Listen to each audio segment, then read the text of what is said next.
Hi, Arif Hussain ഡീബങ്ക്ഡ് ചാനലിലേക്ക് സ്വാഗതം. ഇസ്ലാം വിമർശകനായ ആരിഫ് ഹുസൈൻ തന്റെ ഒരു സംവാദത്തിൽ അവതരിപ്പിച്ച വാദങ്ങളാണ് നമ്മൾ ഇന്ന് പരിശോധിക്കുന്നത്. ലോകത്തുള്ള എല്ലാ മുസ്ലിങ്ങളും ഭാവിയിൽ തീവ്രവാദികളാകാൻ സാധ്യതയുള്ളവരാണ് എന്ന തന്റെ ഇസ്ലാമോഫോബിക്കായ മുൻകാല പ്രസ്താവനയെ ന്യായീകരിക്കാനാണ് അയാൾ ഈ വീഡിയോയിൽ ശ്രമിക്കുന്നത്. വലതുപക്ഷ രാഷ്ട്രീയ അജണ്ടകളെയും ഭരണകൂട ഭീകരതയെയും വെള്ളപൂശുന്ന ഇതേ വ്യക്തി വളരെ തന്ത്രപരമായി ഇസ്ലാമിക പ്രമാണങ്ങളെ ദുർവ്യാഖ്യാനം ചെയ്തുകൊണ്ട് സാധാരണക്കാരായ മുസ്ലിം സമൂഹത്തെ മുഴുവൻ സംശയത്തിന്റെ മുനയിൽ നിർത്താൻ ശ്രമിക്കുന്നു. അയാളുടെ വാദങ്ങളിലെ വൈരുദ്ധ്യങ്ങളും കപടയുക്തികളും നമുക്ക് വസ്തുതകളുടെ അടിസ്ഥാനത്തിൽ പൊളിച്ചടക്കാം. മുസ്ലിം വീടുകൾ തീവ്രവാദ ഫാക്ടറികളോ? എല്ലാ മുസ്ലിങ്ങളും ഭാവിയിൽ തീവ്രവാദികളാകാൻ സാധ്യതയുള്ളവരാണ് എന്ന് സ്ഥാപിക്കാൻ അയാൾ ഉപയോഗിക്കുന്ന വളരെ വിചിത്രവും അപമാനകരവുമായ ഒരു ഉദാഹരണം. In a culture that romanticizes jihad and martyrdom, every young believer becomes a potential jihadi in the same structural sense that a child in a smoking house is a potential smoker. അതായത് ഒരു chain smoker ആയിട്ടുള്ള വാപ്പയും ഉമ്മയുമുള്ള ഒരു വീട്ടിൽ ഒരു കുട്ടി എങ്ങനെയാണോ ഈ സിഗരറ്റ് സ്മോക്കിങ്ങിനെ റൊമാൻറ്റിസൈസ് ചെയ്ത് അതിലൊന്നും വലിയ കുഴപ്പമില്ലെന്ന് മനസ്സിലാക്കി ആ കുട്ടിയും ഒരു സ്മോക്കർ ആകാനുള്ള സാധ്യത പൊട്ടൻഷ്യൽ ഉണ്ട് നമ്മൾ എന്ന് എങ്ങനെയാണോ പറയുന്നത് എന്ന് പറയുന്ന മാതിരി നമുക്ക് ആദ്യം കേൾക്കാം. ഇതൊരു തികഞ്ഞ വംശീയ അധിക്ഷേപമാണ്. ഇസ്ലാം പഠിപ്പിക്കുന്നത് സമാധാനവും കാരുണ്യവും നീതിയുമാണ്. വിശുദ്ധ ഖുർആനിലെ അൽ-മാഇദ 5-ാം അധ്യായം 32-ാം വചനത്തിൽ വളരെ വ്യക്തമായി പറയുന്നു, ആരെങ്കിലും ഒരാളെ കൊലപ്പെടുത്തിയാൽ അവൻ മുഴുവൻ മനുഷ്യരെയും കൊലപ്പെടുത്തിയവനെ പോലെയാണ്.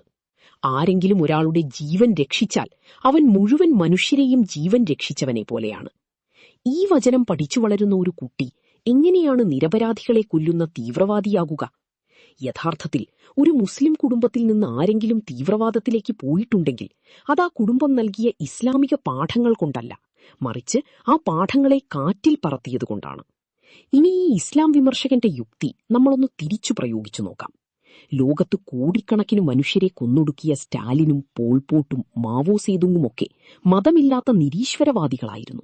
ലക്ഷക്കണക്കിന് മനുഷ്യരെ കൊന്നൊടുക്കുന്ന ഗാസയിലെ വംശഹത്യയെ പിന്തുണയ്ക്കുകയും അതിനെ വെറും കള്ളപ്പട്ടിണി എന്ന് വിളിച്ച് പരിഹസിക്കുകയും ചെയ്യുന്ന ആരിഫ് ഹുസൈനെ പോലുള്ളവർ ഉൾപ്പെടുന്ന വലതുപക്ഷ രാഷ്ട്രീയ അനുഭാവികളുടെ വീടുകളിൽ വളരുന്ന കുട്ടികൾ ഭാവിയിൽ വംശഹത്യകളെ പിന്തുണയ്ക്കുന്ന ക്രൂരന്മാരാകാൻ സാധ്യതയുണ്ട് എന്നു നമ്മൾ പറഞ്ഞാൽ അയാളത് അംഗീകരിക്കുമോ?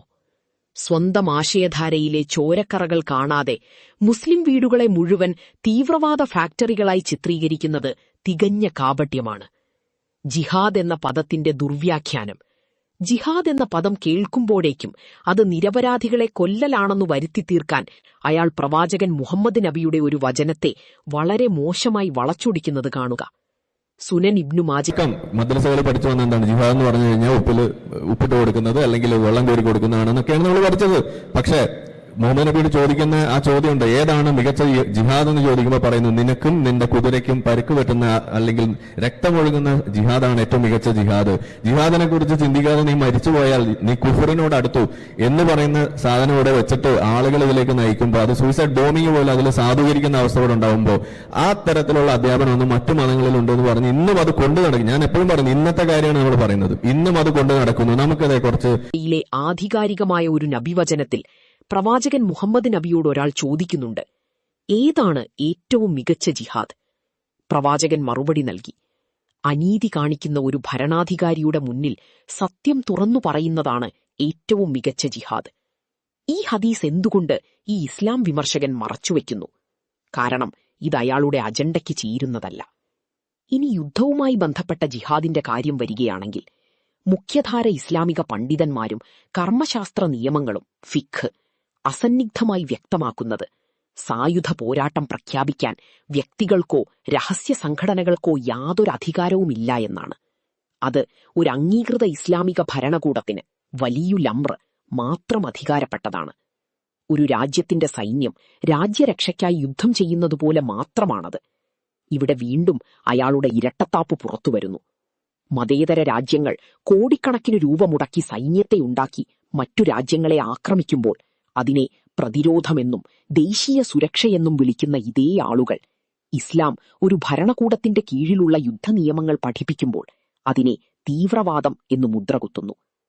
നിരീശ്വരവാദ ആശയങ്ങളിൽ അധിഷ്ഠിതമായ ഭരണകൂടങ്ങൾ തങ്ങളുടെ സാമ്രാജ്യത്വ താൽപര്യങ്ങൾക്ക് വേണ്ടി യുദ്ധം ചെയ്യുമ്പോൾ അത് ന്യായീകരിക്കപ്പെടുകയും ഇസ്ലാം നീതിക്ക് വേണ്ടി നിലകൊള്ളാൻ പറയുമ്പോൾ അത് ക്രൂരതയാവുകയും ചെയ്യുന്നത് എന്തടിസ്ഥാനത്തിലാണ്? തീവ്രവാദത്തിന്റെ ഇരകളും ആരിഫിന്റെ ഇരട്ടത്താപ്പും. ലോകത്ത് നടക്കുന്ന ഭീകരാക്രമണങ്ങൾ ഇസ്ലാമികമാണെന്ന് വരുത്തി തീർക്കാൻ ഗ്ലോബൽ ടെററിസം ഇൻഡെക്സ് എന്ന റിപ്പോർട്ട് ചൂണ്ടിക്കാട്ടി അയാൾ പറയുന്ന വാചകങ്ങൾ ശ്രദ്ധിക്കുക. ഇവിടെ അയാൾ തന്നെ സ്വന്തം വാദത്തെ പൊളിച്ചടക്കുന്നുണ്ട്. പ്രവാചകൻ മുഹമ്മദ് നബി തന്റെ അനുചരന്മാർ ഉണ്ടായിട്ടുള്ളത് 2013 ശേഷമാണ്. അതിൽ തന്നെ കൊല്ലപ്പെട്ടിട്ടുള്ള ആളുകളിൽ ഒരു 89% ആളുകൾ മുസ്ലിങ്ങളാണ്. എന്ന് വെച്ചാൽ ഇന്ന് ലോകത്ത് സംഭവിച്ചുകൊണ്ടിരിക്കുന്ന തീവ്രവാദ ആക്രമണങ്ങളിൽ ഒരു 80% ഇസ്ലാമിക് ടെററാണ്.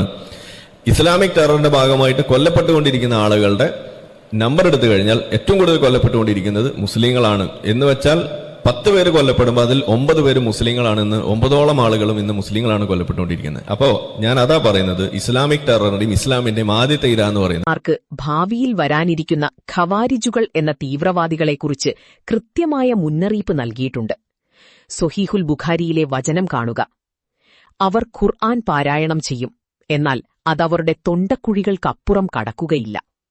അവർ ഇസ്ലാമിന്റെ ആളുകളെ കൊന്നൊടുക്കും. ഇന്നത്തെ അൽഖ്വയ്ദയും ഐസിസും പോലെയുള്ള ഭീകര സംഘടനകൾ ഈ ഖവാരിജുകളുടെ പിന്മുറക്കാരാണ്, അല്ലാതെ യഥാർത്ഥ ഇസ്ലാമിന്റെ വക്താക്കളല്ല. ഇസ്ലാമിക പണ്ഡിതന്മാർ ലോകമെമ്പാടും ഈ തീവ്രവാദികളെ നഖശിഖാന്തം എതിർത്തിട്ടുണ്ട്. ഈ യാഥാർത്ഥ്യം മറച്ചുവെച്ചുകൊണ്ട് ഭരണകൂടങ്ങൾ നടത്തുന്ന ഭീകരതയെ സ്റ്റേറ്റ് ടെററിസം അയാൾ വിദഗ്ധമായി തമസ്കരിക്കുന്നു. തന്റെ മുൻകാല വീഡിയോകളിൽ ഗാസയിൽ 10,000-കണക്കിന് നിരപരാധികളെ കൊന്നൊടുക്കുന്ന ഇസ്രായേലിന്റെ ക്രൂരതകളെ അയാൾ ന്യായീകരിച്ചത് നാം കണ്ടതാണ്. ഗാസയിലെ പട്ടിണി മരണങ്ങളെ അയാൾ കള്ളപ്പട്ടിണി എന്ന് വിളിച്ച് അപഹസിച്ചു. ഒരു ഭരണകൂടം ജനവാസ കേന്ദ്രങ്ങളിൽ ബോംബിട്ട് കുഞ്ഞുങ്ങളെ കൊല്ലുമ്പോൾ അതിൽ യാതൊരു തീവ്രവാദവും കാണാത്ത ഈ വ്യക്തി ചില തീവ്രവാദ ഗ്രൂപ്പുകൾ ചെയ്യുന്ന തെറ്റുകളുടെ ഭാരം മുഴുവൻ ഇസ്ലാമിന്റെയും സാധാരണ മുസ്ലിങ്ങളുടെയും തലയിൽ കെട്ടിവെക്കാൻ ശ്രമിക്കുന്നത് അയാളുടെ ഇസ്ലാമോഫോബിക് അജണ്ടയുടെ വ്യക്തമായ തെളിവാണ്. മതനവീകരണം എന്ന അജണ്ട ഇസ്ലാം ഒരിക്കലും നവീകരിക്കപ്പെടുന്നില്ല എന്നും അതിനൊരു നവീകരണ നായകനുണ്ടായിട്ടില്ല എന്നും പറഞ്ഞ് അയാൾ ഇസ്ലാമിനെ പരിഹസിക്കുന്നത് നോക്കുക. മതനവീകരണം അഥവാ റിഫോർമേഷൻ ഇന്ന് ഈ ക്രിസ്ത്യാനിറ്റിയിൽ സംഭവിച്ചിട്ടുള്ള മാറ്റം തനിയെ സംഭവിച്ചതാണ് എന്ന് നമ്മൾ അങ്ങ് സമ്മതിക്കുക. ഇനി ഇസ്ലാമിൽ നിന്നും ഇത്തരത്തിലുള്ള ഒരു റിഫോമിസ്റ്റ് ആയിട്ടുള്ള മൂവ്മെന്റ് അല്ലെങ്കിൽ അതിനു വേണ്ടിയിട്ട് നിലകൊണ്ടിട്ടുള്ള വ്യക്തി, ഒരാളുടെ പേര് നിങ്ങളുടെ മനസ്സിലേക്ക് വരുന്നുണ്ടോ? ഒന്ന് കൈപൊക്കാവോ? ആരെങ്കിലും ഉണ്ടോ? ആരാണ്? അവരെന്താ ചെയ്തതെന്നും കൂടി നമ്മൾ പറയണം. ഏത് മത നിയമത്തെയാണ് അവര് അവിടെ ഡിഫെൻഡ് ചെയ്യാൻ വേണ്ടി അല്ലെങ്കിൽ അതിനെ മാറ്റിവെക്കാൻ വേണ്ടി മുന്നോട്ട് വന്നതെന്ന് കൂടി നമ്മൾ പറയണം. എന്ന പാശ്ചാത്യ ആശയത്തെ ഇസ്ലാമിലേക്ക് തിരികെ കയറ്റാനുള്ള ഒരു വിഫല ശ്രമമാണിത്. ക്രിസ്തുമതത്തിലോ മറ്റ് മനുഷ്യനിർമ്മിത ആശയങ്ങളിലോ കാലത്തിനനുസരിച്ച് മാറ്റങ്ങൾ ആവശ്യമായി വന്നിട്ടുണ്ടാകാം. കാരണം അവ മനുഷ്യന്റെ കൈകടത്തലുകൾക്ക് വിധേയമായതാണ്. എന്നാൽ ഇസ്ലാം അങ്ങനെയല്ല. വിശുദ്ധ ഖുർആനിലെ അൽ മായിദ 5-ാം അധ്യായം 3-ാം വചനത്തിൽ അല്ലാഹു പറയുന്നു, ഇന്ന് ഞാൻ നിങ്ങൾക്ക് നിങ്ങളുടെ മതം പൂർത്തിയാക്കി തന്നിരിക്കുന്നു. എന്റെ അനുഗ്രഹം നിങ്ങൾക്ക് ഞാൻ നിറവേറ്റിത്തരികയും ഇസ്ലാമിനെ മതമായി ഞാൻ നിങ്ങൾക്ക് തൃപ്തിപ്പെട്ടു തരികയും ചെയ്തിരിക്കുന്നു. സർവജ്ഞാനിയായ സ്രഷ്ടാവ് പൂർണ്ണമാക്കി നൽകിയ ഒരു ജീവിത പദ്ധതിയെ മനുഷ്യർ സ്വന്തം ഇഷ്ടപ്രകാരം നവീകരിക്കാൻ ശ്രമിക്കുന്നത് വഴിപിഴക്കലാണ്.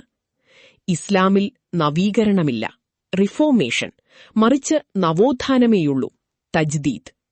അതായത് കാലക്രമേണ ജനങ്ങൾ ഇസ്ലാമിക പ്രമാണങ്ങളിൽ നിന്ന് അകന്നുപോകുമ്പോൾ അവരെ തിരികെ ഖുറാനിലേക്കും പ്രവാചകചര്യയിലേക്കും കൊണ്ടുവരിക എന്നതാണ് ഇസ്ലാമിലെ നവോത്ഥാനം, അല്ലാതെ ദൈവിക നിയമങ്ങളെ വെട്ടിത്തിരുത്തലല്ല. ഇനി ഈ ഇസ്ലാം വിമർശകൻ പ്രതിനിധീകരിക്കുന്ന സെക്യുലർ സ്വതന്ത്ര ചിന്തയുടെ ധാർമ്മികത നമ്മളൊന്ന് പരിശോധിക്കുക. ഇന്നലെ വരെ തെറ്റാണെന്നു പറഞ്ഞ പല കാര്യങ്ങളും ഇന്ന് ശരിയാണെന്നിവർ പറയുന്നു. 50 വർഷം മുൻപ് മാനസിക രോഗമാണെന്ന് ശാസ്ത്രം പറഞ്ഞ പല കാര്യങ്ങളെയും ഇന്നിവർ ആഘോഷിക്കുന്നു.